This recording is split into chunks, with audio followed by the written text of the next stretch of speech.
Jam studio me zotin Ivi Kaso, është përfaqësues i Partisë Demokratike në Këshillin Politik për Reformën Zgjedhore. Kënaqësi që kam në studio zoti Kaso. Faleminderit juve për ftesën. Një reformë zgjedhore e cila duket se ka hedhur hapat e parë pozitiv. Herën e fundit që kemi qenë në studio, keni pasur qëndrime që nuk përputheshin fare, nuk takoheshin me Partinë Socialiste. Ju thoshin tuajat, ata thoshin të tyret. Sot ka një dakordsi. Ka ardhur si rezultati punës dypalshe apo ndikimit ndërkombëtar? Më vjen mirë që në radhë parë Këshilli Politik Tryeza ka filluar të rifunksionojë siç duhet, pra brenda mandatit që palët politike së bashku kanë përcaktuar në janar të këtij viti, duke tentuar që të kapin edhe datën ambicioze tashmë të fundit të këtij muaji, pra 31 maj. Nga ana tjetër më vjen mirë gjithashtu që ka pasur një reflektim nga ana e majorancës edhe për sa i përket dhënies dakordësisë ose konsensusit, ose spaku për të pranuar që të punojmë së bashku mbi ato çështjet në të cilat jemi më afër, siç ishin edhe 3 paketet ose 3 çështje të cilat u debatuan gjërësisht sot, dhe u arrit një konsensus i plot, le të themi, për sa i përket afrimit të periudhës zgjedhore, duke bërë më efektive periudhën në cilën duhet të mbahen zgjedhjet normalisht, pra periudhën e pranverës edhe periudhën e vjeshtës, pra datën nga 15 prilli deri në 15 maj dhe 15 tetori deri në 15 nëntor, duke synuar kështu që të rritet pjesëmarrja e shqiptarëve në votime, duke u larguar periudhave të nxehta dhe periudhave të ngarkuara, periudhat që për një arsye ose për një tjetër shqiptarët largohen për qoftë dikush për arsye pune të përkohshme dhe në vendet e Bashkimit Evropian, qoftë edhe të nxitur nga vera dhe nga stina e plazhit, stina e turizmit. Nga gjërat e tjera, pra të cilat mund ta shfokusojnë në një farë mënyrë. Pra duke tentuar që të zgjidhet një periudhë optimale me qëllim që të maksimizohet prezenca e zgjedhësve, e votuesve për të qenë prezent. Për këtë çështje pati një reflektim nga ana e tyre, pra dhe është dakordsuar kjo periudhë, duke zgjeruar nga ana tjetër mundësitë e presidentit, i cili më përpara në legjislacionin e sotëm, pra në kodin zgjedhor të sotëm, e ka të kufizuar pavarësisht se periudha zgjedhore në teori është më e gjatë, është 2 muaj e gjysmë pranverë dhe 2 muaj e gjysmë në vjeshtë. Presidenti drejtën e vet e ka të limituar në 2 fundjavat e fundit, pra në 2 të diellat e fundit të periudhës zgjedhore, pra praktikisht gjithmonë në qershor dhe praktikisht gjithmonë në nëntor. Duke i dhënë diskrecion më të madh presidentit, pra duke bërë reale atë të drejtë të cilën ligji ja jepte, po nga ana tjetër ja kufizonte. Ndërsa për sa i përket çështjes së financimit, është një besim i palkundur yni që legjislacioni i sotëm duhet të shkojë me hapa të shpejt drejt zgjidhjeve të përhershme dhe definitive, siç është ajo financimi 100% publik dhe kriminalizimit të çdo financimi privat. Arsyeja që qëndron mbas kësaj është ajo të cilën neve kemi thënë shpeshherë, pasi pas të ashtu quajturave financime private për fushatat zgjedhore të partive, po qoftë edhe për jetën e tyre normale politike, pra në vite jo zgjedhore, fshihen interesat të thellë ekonomik, kryesisht nga oligarkët, të cilët me njërin dorë japin 1 dhe më pas pretendojnë të marrin 100 në formë koncesionesh, benefitesh, PPP-ve, skemat cilat kjo qeveri ka aplikuar dhe kjo majoranci ka aplikuar gjërësisht dhe ne po ashtu nuk kemi rreshtur së denoncuarit. Dhe duke synuar prerjen e kësaj rruge dhe nxjerrjen e financimit, por qoftë edhe të funksionimit normal të partive politike në dritën e diellit, ne kemi qenë të bindur që mënyra më e mirë dhe vetme është që parat të vinë nga një burim i vetëm dhe i pastër, siç është buxheti i shtetit, pavarësisht ngarkesës që do të jetë për këtë buxhet, por duke konsideruar nga ana tjetër vlerën e jetës politike në vend të funksionimit të partive politike, që nga ana tjetër janë subjektet të drejtës kushtetuese dhe mbartin një interes të gjerë publik, le të themi, financimin e tyre e kemi parë si një kontribut për demokracinë në këtë këndvështrim, dhe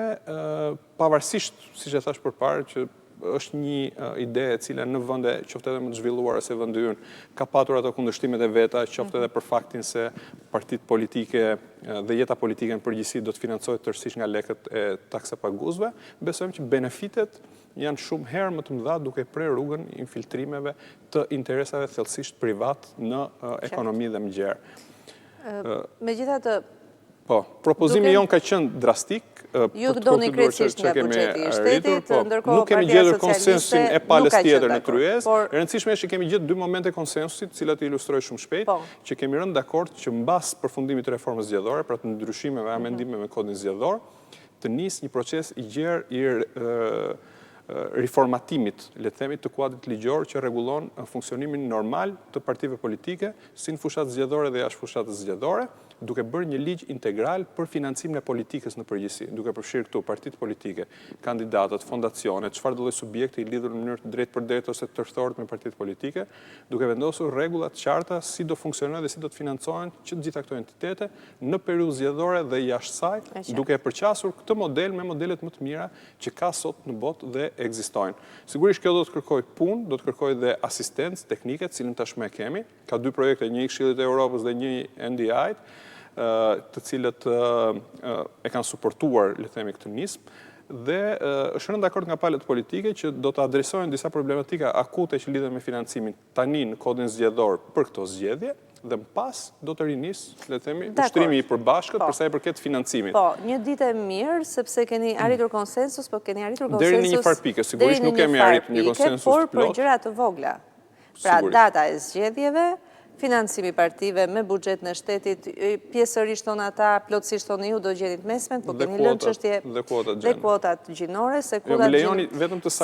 kuotat gjinore, ju lutem edhe unë për hir të gender issue, po ju them që me këto kuotat gjinore jemi mësuar që i përdorni si në parlament, si në tryeza, kur doni të bëni pikërisht këtë hapjen e parë të bisedimeve të mbara, fusni edhe çështjen e kuotave gjinore, është më diskriminuese kjo se sa produktin ndaj unë dua ta kaloj. Këtë çështjen e kuotave gjinore. Lejoni të bëj vetëm një saksim të vogël, se keni si barazimin në xhep të situatën e kuotës gjinore. Gjëra të vogla, jo përsa i përket rëndësisht së çështjes se është nuk e kam në personalisht, është shumë se si trajtohet. Por nga që puna për këto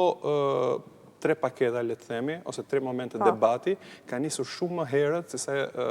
ka qenë, le të themi, tryeza e Këshillit politik dhe asistenca dhe partnerëve ndërkombëtar, veçanërisht e ODIR-it për sa i përket kuotave gender, ka nisur shumë përpara dhe është materializuar në disa dokumente konkrete. Dhe kanë qenë momente të cilat palët i kishin ezauruar qëndrimet e tyre dhe le të themi kanë qenë më afër gjendjes së konsensusit. Në këtë këndvështrim kanë qenë fitore të vogla ose hapa të vogla, pasi kanë qenë çështje në cilat palët kanë qenë më afër, pa jo se vlera specifike që ato mbartin ka qenë më vogël në raport me çështjet e tjera. Këto 3 momentet që rat, le të themi, në konsensus janë të rëndësishme, por nuk janë më të rëndësishmit, sepse më të rëndësishëm natyrisht që është çështja e sistemit, e cila nuk përmendet fare, e sistemi zgjedhor me çfarë sistemi do të kryen zgjedhjet në Shqipëri sot e tutje, sepse është më e kontestuara, është çështja e administratës, depolitizimi i administratës deri në çfarë niveli do të shkojë. Do të jetë vetëm në komisione në bazë apo do të shkojë deri në Komisionin Qendror të Zgjedhjeve. Pra ka disa terma shumë të rëndësishëm, të cilët ju duhet të diskutoni. Por pyetja është, këto termat më të rëndësishëm që i keni lënë, i mbyllni dot deri në 31 maj apo mendoni që do të kërkoj shtyrje afati përfundimi i tryezës? Atëherë, në radhë parë ju falenderoj për pyetjen, sepse i paraprit asaj çka do thoshe që momentet më të vështira të diskutimit dhe ato që pritet që të mbartin peshën më të madhe të diskutimeve, qoftë për vetë natyrën e tyre të çështjeve, po qoftë edhe për pozicionet tashmë të ditura të palëve, janë akoma për të diskutuar në tryezën e Këshillit politik. Kështu që optimizmi deri në një farë mase që është transmetuar edhe mediatikisht sikur palët kanë gjetur konsensus mbi disa çështje, duhet të jetë shumë i moderuar, pasi çështjet e nxehta ende nuk kanë ardhur dhe palët, paktën në qëndrimet e tyre të shprehura janë larg konsensusit për këto pika, cilat janë kardinale. Besoj që pika më kardinale për ne është garantimi i procesit zgjedhor, në mënyrë që çdo qytetar i këtij vendi të jetë i garantuar dhe të jetë i qetë me veten e tij, që ditën e zgjedhjeve të drejtohet i lirë dhe pas ndikim kutive të votimit, të votojë në fshehtësi dhe në liri të plot dhe të jetë i bindur që vota e tij dhe vullneti i tij i shprehur do të dalë prej kutisë votimit, pra do të numërohet dhe do të kontabilizohet dhe do të prodhojë një rezultat ashtu si ai e ka menduar në momentin që ka hedhur. Pra në momentin që neve garantojmë këto hapa dhe këto momente kardinale të procesit, mund të themi që kemi bërë një punë të mirë për sa i përket rritjes standardeve zgjedhore. Se të gjithë e dim që plagët e mëdha nga të cilat vuan sot procesi zgjedhor nuk është as kuota gender, nuk është as periudha zgjedhore dhe as momente të tjera të cilat, siç e thash, ka pat një farë afërsie qëndrimesh midis palëve. Shqetësimi ynë më i madh është të sigurojmë lirinë e votës dhe të sigurojmë që vota të numërohet ashtu siç është e hedhur. Sepse kemi besimin e plot si opozitë që në zgjedhjet e para me standarde, pra në cilët do të sigurohet ky minimum i cili në çdo vend të përparuar në çdo vend me standarde demokratike merret si mirëqen nga zgjedhësit, për fat keq jo këtu te ne, opozita në çdo moment që do të mbajë zgjedhje do të jetë fituese në mënyrë domethënëse e këtyre zgjedhjeve, do të jetë ajo që do të qeverisë së nesërme. Prandaj është interesi i gjithë shqiptarëve dhe interesi ynë si forcë politike që të bëjmë gjithçka që është e mundur që kjo të sigurohet sa më shpejt. Në këtë këndvështrim ne kemi bërë propozime.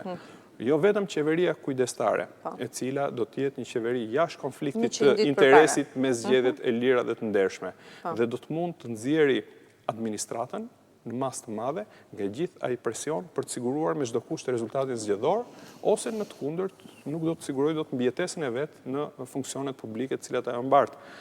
për të nxjerrë policinë e shtetit jashtë porosisë e cila u dha ditën për diell që hiqni kapelet kur mbaroni orarin e punës dhe shkoni mblidhni vota për Partinë Socialiste, për të nxjerrë çdo hallk të presionit të pushtetit, i cili identifikohet sot me shtetin, jashtë konfliktit të interesit në procesin zgjedhor. Pra ky është propozimi ynë kryesor. Së bashku me të kemi bërë propozime konkrete dhe paketa konkrete për rolin e policisë në zgjedhje,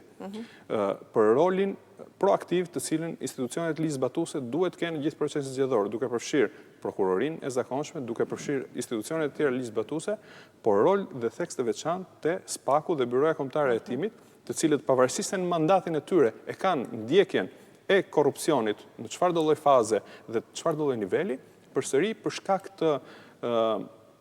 mos përputhjes momenteve, pra kur ky institucion është ngritur me ndryshimet të cilat janë bërë në kodin penal, ku janë kriminalizuar krimet zgjedhore si korrupsion aktiv dhe pasiv i zgjedhjeve, nuk e kishin në ombrellën e tyre që të mund të ndiqnin korrupsionin zgjedhor. Një drejtë të cilën tashmë ja kemi dhënë me një projekt ligj të përgatitur dhe të paraqitur nga ana jon, për cilin kemi gjetur edhe dakordsinë e palës tjetër, pra duke e futur në eficiencë dhe SPAK-un dhe Byronë Kombëtare të Hetimit, tek e cilët si institucione të reja të drejtësisë tashmë të reformuar, pjesa më e madhe e shqiptarëve kanë besimin se do të jenë pikërisht këto institucione që do të bëjnë ndryshimin, mendojmë që kemi vënë në lëvizje disa mekanizma të cilat në zgjedhjet e kaluara kanë qenë në rastin më të mirë, kanë qenë indiferent, jo aktiv, dhe duke ekspozuar punën e tyre në dritë të diellit, duke ekspozuar paragjykimit të publikut, të shoqërisë civile, të mediave, por qoftë edhe të partnerëve ndërkombëtar, të cilët kanë asistuar dhe kanë shpenzuar edhe fonde për ngritjen dhe mirë funksionimin e tyre, besoj do t'i bëjë këto institucione më të përgjegjshme që krimet zgjedhore të ndiqen. Pra e kemi shoqëruar propozimin e qeverisë teknike me një sër paketash të tjera për të rritur efektivitetin e institucionit. Dakordsi nga pala përballë për qeveri teknike në të gjitha daljet. Paktën zoti Gjiknuri, përfaqësuesi i Partisë Socialiste në tryezën e Këshillit Politik, nuk është të shprehur asnjëherë pro ide se një qeverie teknike, mirëfilli teknike me kryeministër tjetër, pra atë çfarë përfaqëson ajo, çfarë ju doni, apo qeveri kujdestare. Maksimumi është thënë që mund të ketë një rishikim të kompozimit qeverisë me persona teknik, por pa ndryshuar kryeministri. Kështu që mendoj që do të jetë një arë e fortë kjo mes jush dhe kush do tjetë ai që do ta fitoj, apo po gjenden janë shtruar urat e komunikimit. Ku jeni në këtë pikë? Unë këtë gjë nuk di ta them,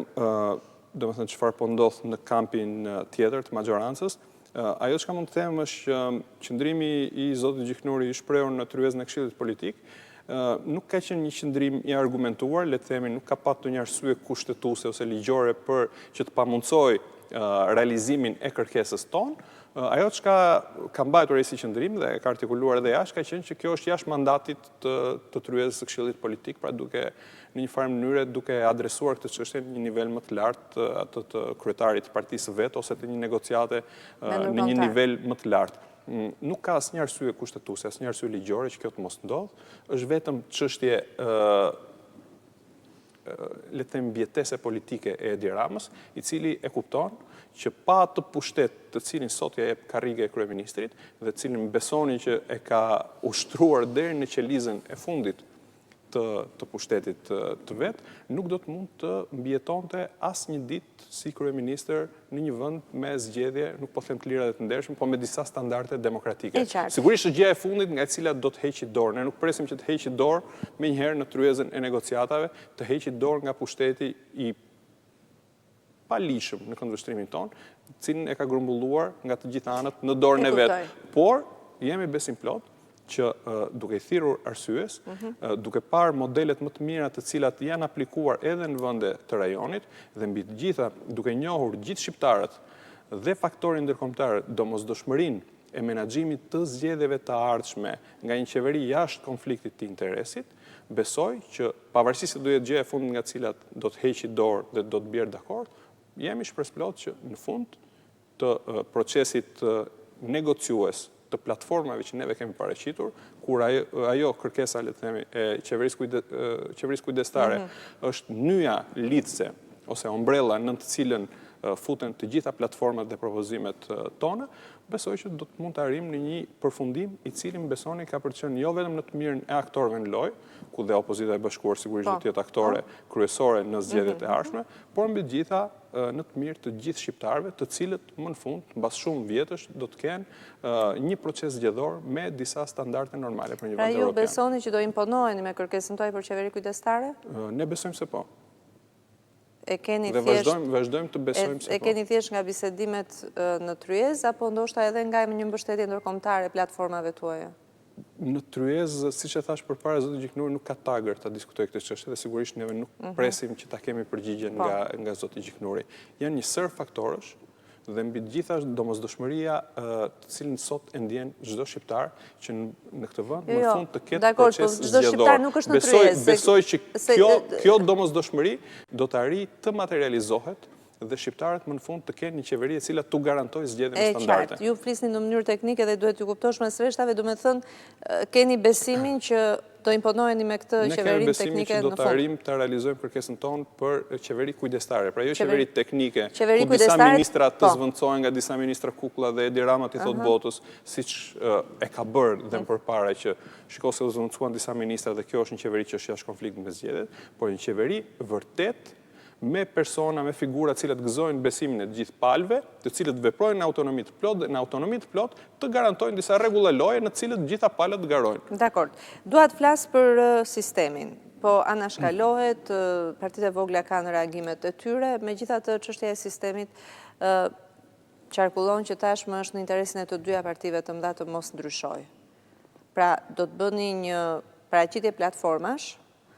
por ideja është që do bëni një paraqitje platformash që mos ju çojë askund. Tek e fundit të këto zgjedhje 2021 shkojmë përsëri me të njëjtin sistem. E para njëherë keni vullnetin e plot të pastër dhe të vendosur për të ndryshuar sistemin, apo thjesht do dorëzoni një platformë për të thënë që ne e dorëzuam, koha s'na premton, teknikalitetet s'na premtojnë, logjistika s'na premton, kushtetuta se përmban, edhe do shkojmë dhe në 2021 me këtë sistem. Qarkullon, është një lajm që qarkullon, është spekulim mediatik. Madje ka dhe analiza që mbështeten, ka logjik kjo. Sigurisht, unë nuk di t'ju them çfarë do ndodhë në fund të, le të themi, të periudhës në cilën do të funksionojë tryeza e Këshillit Politik, e cila, më besoni, do të diskutojë të gjitha çështjet që ka brenda mandatit të saj. Mund t'ju them qasjen e palëve. Qasja mbi çështjen e sistemit, pavarësisht se, e kam thënë edhe këtu në studion tuaj, është ajo që mbart interes më të lartë mediatik, në këndvështrimin tim personal, që kam artikuluar dhe aty në tryez, nuk është çështja më me rëndësi përsa i përket një reformimi të plot të sistemit zgjedhjeve në Shqipëri. Çështja më me rëndësi është ajo që thash më përpara. Pra garantimi i votës shqiptarëve të mund të votojnë në liri të plot, në siguri të plot dhe vota të numërohet ashtu si hidhet. Pra, halle bazike, standarde bazike kërkojmë, të cilat dikur i kemi pasur dhe të cilat sot për fat keq nuk i kemi më. Dhe sigurisht pa garantuar procesin, çfarë do lloj sistemi sot të aplikohet në Shqipëri, nuk kemi zgjidhur asgjë, pra jemi rikthyer te atje ku nisëm. Qasja ndaj temave të tjera, ndaj paketave të tjera është disi më e lehtë, pasi qëllimi dhe objektivi kryesor i tryezës ka qenë adresimi i rekomandimeve të OSBE-dirit, por dhe ato që janë problemet të njohura të zgjedhjeve. Dhe për këtë palët në tryezë, pavarësisht se kanë pat qasje të kundërta ose pozicionimet të kundërta të ndryshme të largëta, kanë patur një udhërfyes që kanë qenë standardet ndërkombëtare, standardet të përpunuara nga ODIHR-i, standardet të përpunuara nga Komisioni Venecias. Dhe duke patur referencën ndërkombëtare, duke pasur udhërfyesin ndërkombëtar, palët e kanë pat më të lehta të përpunojnë mbi zgjidhjet të përbashkëta, të punojnë le të themi mbi një rrugë tashmë të shtruar. Për çështjen e sistemit është e ndryshme, sepse ka opinione dhe opinione, qoftë ODIHR-i, qoftë Komisionit Venecias, që çështja e sistemit është një çështje sovrane e një vendi sovran. Pra nuk është se ka një standard ndërkombëtar, se ka një sistem më të mirë se tjetrin, pasi sistemi sigurisht varet nga shumë gjëra, varet nga niveli i demokracisë i vendi, varet nga kultura, nga tradita historike e një vendi. Ju çfarë sistemi do të çonin kryes? Neve, si Opozitë e Bashkuar, jemi qasur çështjes sistemit, e kemi thënë disa herë. Të hapur, krejtësisht, pa paragjykuar asnjë propozim, por duke dëgjuar propozime të vërteta, propozime reale dhe propozime të bëshme për vendin tonë, sigurisht që përqasen me standardet më të mira ndërkombëtare. Ka brenda Opozitës Bashkuar qëndrime të ndryshme, ide të ndryshme për sistemin, siç ka tek e fundit dhe në Partinë Demokratike. Shumë personazhet Partisë Demokratike janë artikuluar lidhur me preferencën e tyre për një sistem ose për një tjetër. Normale kjo në një demokraci dhe normale në një parti që pretendon se është shtëpia e lirisë. Kemi shprehur pëlqimin ton për sisteme të ndryshme. Ajo që ka artikuluar edhe kryetari, dhe që mua personalisht më gjen dakord, ka qenë preferenca e tij personale për sa i përket sistemit majoritarit pastër, një sistem të cilin neve e kemi patur deri përpara ndryshimeve kushtetuese të vitit 2008, ka qenë majoritari pastër i korrektuar me proporcional kombëtar, pra për 40 vende në parlament, pra 100 zona me majoritar të pastër. Është sistemi i cili adreson një nga shqetësimet cilët artikulohen, po në mënyrë paradoksale nga ato palë të cilët kërkojnë një sistem krejt tjetër, pra kërkohet me të madhe në publik, ose artikulohet lista të hapura në një sistem proporcional kombëtar, që është sistemi që e çon më larg të zgjedhurin nga zgjedhësit, sepse garon një zonë zgjedhore që është gjithë Republika e Shqipërisë, që është gjithë vendi. Dhe nuk ka një zonë zgjedhore në cilën të shkojë të japi llogari ose cilën të përfaqësojë interesat e cilës të përfaqësojnë parlament. Pra sistemi që e ke më larg, kurse sistemi që e garanton më shumë lidhjen e deputetit me zonën e vet zgjedhore, interesat e cilës duhet të përçojë në kuvendin e Shqipërisë dhe llogari para cilëve duhet japin në momentin e zgjedhjeve, është sistemi i majoritarit të pastër. Një sistem që shumë vende demokratike, përfshirë Shtetet e Bashkuara të Amerikës, e aplikojnë dhe që gjen pëlqimin tim personal. Në momentin e diskutimit, pasi ka ngel ende çështje e hapur dhe palët ende nuk janë shprehur dhe nuk e kanë ezauruar brenda tyrezës së Këshillit Politik çështjen e sistemit, mbasi të ilustrojnë sistemet të cilët 2-3 propozime të cilat kanë ardhur, por që nuk janë ende ilustruar dhe mbrojtur, mbasi të bëhen të njohura le të themi këto qëndrime dhe palët do të japin mendimin e tyre dhe versionin e tyre për sa i përket sistemit. Dakor, edhe nëse pranohet sistemi juaj nga kjo tryezë, praktikisht është e mundur që zgjedhjet e 2021-shit të aplikohen me sistemin e ri? Me logjistik, me kushtetut, me gjithë gjërat që deri tani kanë dalë në palë. Gjiknuri e ka artikuluar saktë që do të bënde një goditje kushtetute. Të gjitha këto propozime, të cilat janë depozituar deri tani, që i përkasin propozime për sistem proporcional kombëtar me listat hapura ose proporcional rajonal me listat hapura, qoftë edhe sistemi majoritar i cili mbart pëlqimin tim në këtë rast për cilin mund të flas, janë ndryshime të cilat kërkojnë ndryshime kushtetuese. Çështjen e sistemit, pra proporcional rajonal, me listat të cilat janë të pandryshueshme mbas momentit të depozitimit në Komisionin Qendror të Zgjedhjeve, të ashtu quheturat listat mbyllura, është një sistem i cili është parashikuar në kushtetutë. Ekspertët e pavarur të cilët janë kontraktuar jo nga Partia Demokratike, por nga partnerët tanë ndërkombëtarë dhe që asistojnë tryezën e Këshillit Politik, kanë dhënë opinionin e tyre me shkrim, të cilit ju referua dhe zoti Gjiknuri, përsa e përket ndryshimeve që kërkohen, që janë ndryshime kushtetuese. Se sa mund të ndodhin ndryshime kushtetuese të cilat kërkojnë një majorancë të kualifikuar dhe një vullnet mbi vullnetin e tryezës së Këshillit Politik, unë këtë sot nuk jam në gjendje ta them, por është një çështje e cila kam një qëndrim timin dhe e kam shprehur shpeshherë, pra çështja e sistemit, nuk është një çështje e cilët palët duhet ta marrin lehtë dhe megjithatë nuk është një diskutim i cili duhet të udhëhiqet nga interesa personale të një personi ose të një grupimi të cilët janë faktor sot, do duan të jenë faktor nesër ose të rifaktorizohen nesër, pra nga interesat ngushta personale, por është një çështje e cila do të preki gjithë shqiptarët dhe mbi të gjitha do të preki legitimitetin e institucioneve të cilat do të prodhohen nga zgjedhjet e lira dhe të ndershme. Pra është një çështje kardinale për shqiptarët dhe duhet të jetë objekt i një debati mbarkombëtar që të përfshijë jo vetëm forcat politike, ka përse zgjedhjet e 2021-shit me sa shihen, me sa janë gjasa ti ka përse zgjedhjet e 2021-shit. Duhet të përfshijë grupet e interesit, duhet të përfshijë mediat, duhet të përfshijë partnerë ndërkombëtarë që kanë ekspertizë, pra duhet të jetë objekt i një debati mbarkombëtar. Dakor, vështirë të aplikohet në 2021-shin. Megjithatë, Në datën 31 maj, është ditë në njëjtë ju keni takimin e radhës, që me sa kuptoj do të filloni të nxirrni temat vërtet të nxehta edhe ku priten edhe ndoshta parashikohet të përplasje. diskutohet roli i policisë në procesin zgjedhor, roli i prokurorisë, i SPAK-ut, i Byros Kombëtare të Hetimit, i institucioneve të tjera ligjzbatuese, mund të preken çështjet të administrimit të procesit zgjedhor. Ka një paketë që është pothuajse gati e konkluduar dhe pothuajse palët kanë rënë në konsensus për të edhe nga pikpamje teknike, jo vetëm nga pikpamje ligjore, që është paketa e përdorimit të teknologjisë në zgjedhje. Kështu që ka shumë tema ende për të diskutuar dhe besojmë që nëse ka hapje, për të përgjigjur pyetjes tuaj, nëse ka hapje edhe nga pala tjetër dhe ka një vullnet të mirë për të gjetur konsensus bazuar jo mbi interesat tona si opozitë, por bazuar mbi eksperiencat më të mira ndërkombëtare dhe mbi standardet më të mira ndërkombëtare që më besoni ekzistojnë dhe janë gjerësisht të pranuara nga vende me demokraci dhe më të zhvilluar se jona, besoj që është e mundur që të gjendet konsensusi mbi çështjet kardinale para datës 31 maj. Do të thënë përpara të dielës së kësaj jave, se 31 maj eventualisht edhe përpara dielës.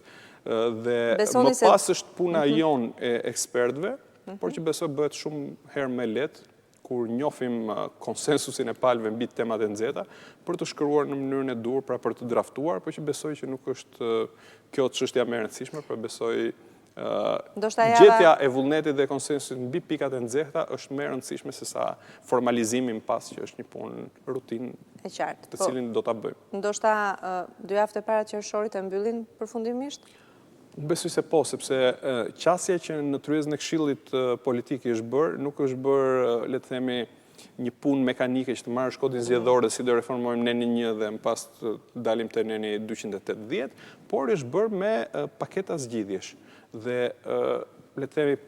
mbasi të ezaurohet diskutimi ditës së njëjte, ndoshta edhe një diskutim tjetër mbi çështjet thelbësore, ngelet vetëm dhënia e konsensusit mbi 2-3 pika kardinale dhe më pas paketat janë gati. Domethënë, neve kemi draftuar pjesën tonë, ekspertët e pavarur gjithashtu janë përpjekur të bëjnë disa lloj zgjidhjesh kompromisi, qoftë edhe në draftim. Më pas është një punë rutinë, cilën e kemi bërë herë tjera dhe besoj që palët do të ulen ta bëjnë. Ka patur tone, tensione debati ditën e sotme apo ka qenë normal?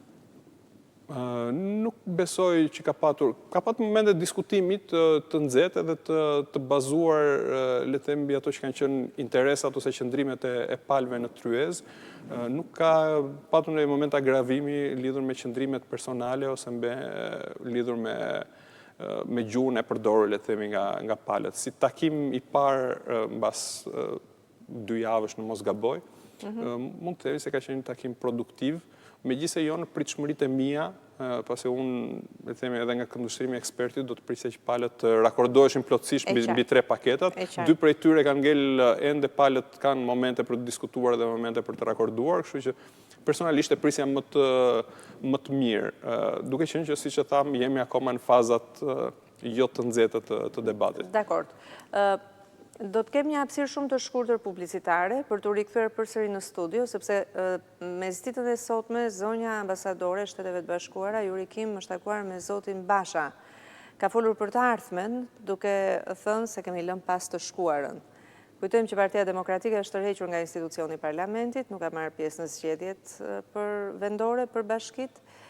Duket një lloj amnistie politike. Megjithatë, pas hapësirës publicitare u pres në studio për të folur me zotin Kaso, pikërisht për një këndvështrim të tillë.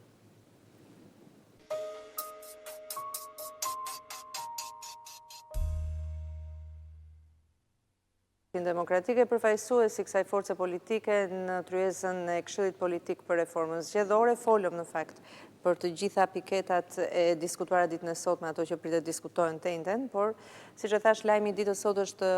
takimi i ambasadores amerikane me zotin Basha dhe më shumë se sa të gjitha deklarata e saj mbas takimit shohin për të ardhmen, duke lënë pas të shkuarën. E thash që është një forcë politike që bëri ca akte të paprecedenta, si tërheqja, djegja e mandateve, dorëzimi i mandateve në pjesën më të madhe dhe mos marrja pjesë në zgjedhjet vendore. Është një amnisti politike në fakt për ju deklarata e sotme e zonjës Yuri Kim? Do të preferoja që të shifja pjesën e parë të deklaratës saj në mënyrë simbolike. ambasadore ka perifrazuar fare mirë që folëm për të ardhmen dhe në këndvështrimin tim edhe me të ardhmen e Shqipërisë, duke lënë pas të shkuarën, jo shumë të lavdishme, por pra ka folur me atë që do të jetë drejtues i majorancës së ardhme në Shqipëri, me njëherë sapo të krijohen kushtet minimale, siç e thash përpara, për zgjedhje të lira dhe të ndershme. Pra, në mënyra simbolike si unë dhe shumë të tjerë e shohim. Por nga pikpamja e asaj çka tha ambasadore, pasi ishte një takim cilin unë sigurisht nuk e kam ndjekur, pasi kam qenë kryes në Këshillit Politik dhe jam njohur nëpërmjet deklaratave të bëra publike, ambasadoria vetë ka përgëzuar qëndrimin e opozitës bashkuar, pra qasjen e saj në tryezën e reformës zgjedhore, duke vlerësuar njëkohësisht përkushtimin e saj për të kryer sa më shpejt dhe sa më mirë detyrën e vetme të shtëpisë që Bashkimi Evropian në 15 kushtet tashmë që kalon për vendin tonë, përpara provimit të ardhshëm të procesit të integrimit, pra detyrën e vetme që prekte në një farë mënyrë dhe opozitën. Opozita një detyrim ka patë, ndër këto të 15, janë gjitha detyra për qeverinë, ka qenë ai i bërjes së bashku të një ushtrimit të rëndësishëm, të shtrimit të rrugës për zgjedhje të lira dhe të ndershme. Dhe është një detyrë të cilin opozita po e kryen, pavarësisht presionit të madh nga pala tjetër që ajo të largohej nga tryeza, pavarësisht provokimeve të vazhdueshme dhe të kryetarit të majorancës, më shumë se një herë për të hedhur në erë punën e Këshillit Politik, dhe besoj që takimi i sotëm dhe inkurajimi i sotëm i ambasadores ka qenë pikërisht një shenjë njohje e punës mirë dhe të angazhimit serioz që opozita e bashkuar ka në këtë proces. Një shenjë njohje institucionalisht tashmë të Partisë Demokratike Reale, asaj që është jashtë parlamentit dhe e cila po ndikon në hartimin e reformës zgjedhore. Kështu mund të shihet mesazhi sotëm i zonës ambasadore, ndërkohë që u thoni që i referohet atij që do të jetë drejtuesi i majorancës së ardhme. Besoni që e shikon në këtë dritë ambasadore amerikane zotin Basha si kryeministër të ardhshëm, pra fitues të zgjedhjeve 2021-shit? Mua më pëlqen ta mendoj se po. Sigurisht unë nuk flas për ambasadoren, nuk kam asnjë lloj lidhje dhe asnjë lloj tagri që të flas për atë, por në mënyrë simbolike, pra referenca e saj për sa i përket të parjes nga e nesërmja dhe jo nga e dieshmja, pra jo nga e shkuara, në mënyrë simbolike mua më bën të mendoj që referenca simbolike është zgjedhur si duhet. Nëse zgjedhjet zhvillohen në vitin 2021, pavarësisht se ju kërkoni zgjedhjet parakohshme, po nuk ka më kohë se erdhi qershori kur do të miratohet reforma zgjedhore, hym në një vit paraelektoral që nga tetori e tutje do të jenë mesin e muajit prill dhe maj zgjedhjet e radhës nëse miratohet kodi. Megjithatë, mendoni që cilido qoftë produkti i kësaj tryeze, Partia Demokratike i fiton këto zgjedhje?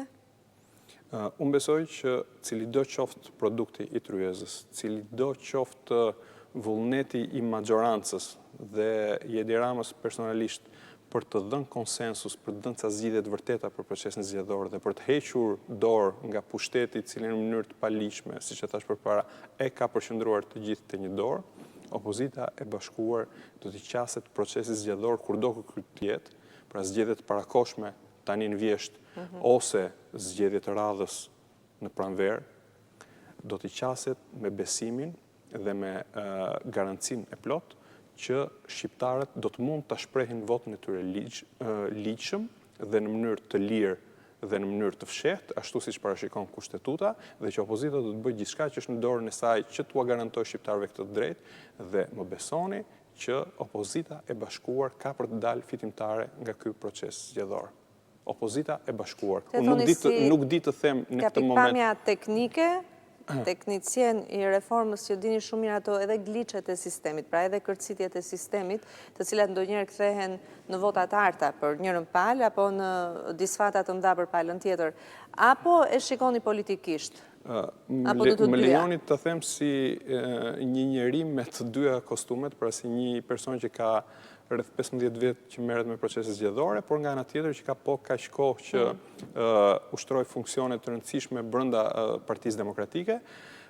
dhe nga të dyja këto pikpamje, po veçanërisht nga pikpamja e funksionarit të Partisë Demokratike i cili çdo ditë në kontakt me njerëzit, me njerëzit e vërtet të këtij vendi, dhe jo me shpurën e kryeministrit i cili të angazhon për të komentuar mesazhet e veta dhe për të marrë feedback në Facebook ose në rrjetet e tjera sociale. Pra, duke lënë minjan majorancën e cila jeton në fluckën e saj dhe ka një perceptim krejt të shkputur nga realiteti që sot përjetojnë shqiptarët, është gjerësisht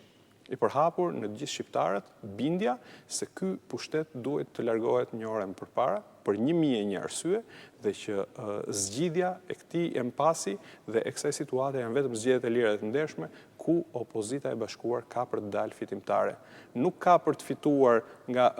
probleme ose truke të vogla të sistemit, avantazhe të vogla të cilët do t'japi sistemi ose do t'japin zgjidhjet që ne do t'japim në tryezën e Këshillit Politik dhe në kuadër të reformës zgjedhore, po ka për të fituar me një vot masive popullore dhe këtu do të muftoni përsëri në tryezë për të komentuar rezultatin e zgjedhjeve dhe do t'jemi duke folur pikërisht për këtë. Dakord, unë ju besoj teknicienve, faktikisht dhe jo shumë politikanve, dhe po e marë gjysëm të mirëqen këtë gjysëm basti bazuar në përvojën tuaj shumë të gjatë të qëndrueshme, afat gjatë përsa i përket gjithë sistemeve zgjedhore, keni qenë prezent në të gjitha përballet edhe që forca juaj politike ka pasur në Komisionin Qendror të Zgjedhjeve, në kolegj, në çështje gjyqësore. Megjithatë, dua t'ju pyes edhe për